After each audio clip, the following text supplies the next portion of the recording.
இன்றைய ரத்தினம்.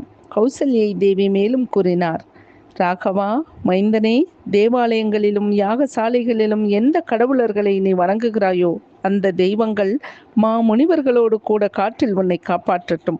மகா பராக்கிரமசாலியான விஸ்வாமித்திரரால் உனக்கு உபதேசிக்கப்பட்ட அஸ்திரங்கள் எப்போதும் சீலமுள்ளவனாக இருக்கும் உன்னை நாற்புறங்களிலும் காப்பாற்றட்டும்.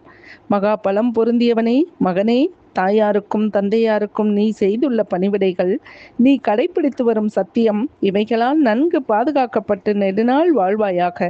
புருஷோத்தமனே, சமித்து, குசம், பவித்திரம் ஆகியவற்றின் அதிஷ்டான தேவதைகளும் தெய்வ பீடங்களும் தேவாலயங்களும் அந்தணர்களின் வேள்வி கூடங்களும் மலைகள், மரங்கள், குட்டையான சிறுமரங்கள், மடுக்கள், பறவைகள், சர்ப்பங்கள், சிங்கங்கள் உன்னை காப்பாற்றட்டும்.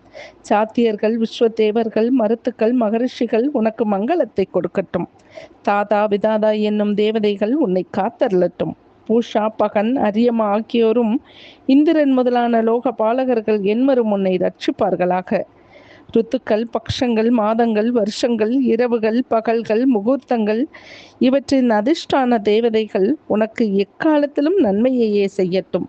குழந்தாய், தெய்வ சிந்தனையும் திடமான பக்தியும் தர்மமும் தனிப்பெரும் கடவுள் திருமுருகனும் சோமதேவனும் பிரகஸ்பதியும் எப்போதும் உன்னை பாதுகாக்கட்டும். மகா பிரசித்தி பெற்ற முனிவர் எழுவரும் நாரதரும் சித்தர்களும் திக்குகளும் திக்பாலகர்களும் என்னால் துதிக்கப்பட்டவர்களாக அந்த வனத்தில் மகனே எப்போதும் உன்னை காப்பாற்றட்டும். அனைத்து பர்வதங்கள், சமுத்திரங்கள், மேற்றிசை மன்னனான வருணன், தேவலோகம், ஆகாயம், பூமி, ஆறுகள், அனைத்து தாரகைகள், கோள் தேவதைகளோடு கூடிய கோள்கள், பகல் இரவுகள், சந்தியா காலங்கள் ஆகியனவெல்லாம் காற்றில் உன்னை காப்பாற்றட்டும்.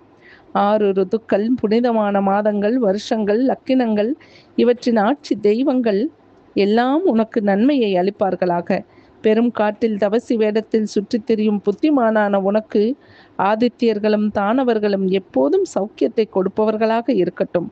குழந்தாய், கொடூர செயல்கள் புரியும் அரக்கர்கள், பிசாசுகள், புலால் உணவு உண்ணும் காட்டு மக்களாலும் உனக்கு பயம் ஏற்படாமல் இருக்கட்டும். காட்டில் வானரம், தேல், ஈ, கொசு, மலைப்பாம்பு, புழு முதலியனவைகள் உன்னை தாக்காமல் இருக்க கடவனே. மகனே, பெரிய யானைகள், சிங்கங்கள், புலிகள், காட்டுப்பன்றிகள், கரடிகள், கொம்புள்ளனவும் பயங்கரமானவையுமான எருமைகள் உனக்கு தீங்கு விளைவிக்காமல் இருக்கட்டும் என்றார். தொடர்வோம்.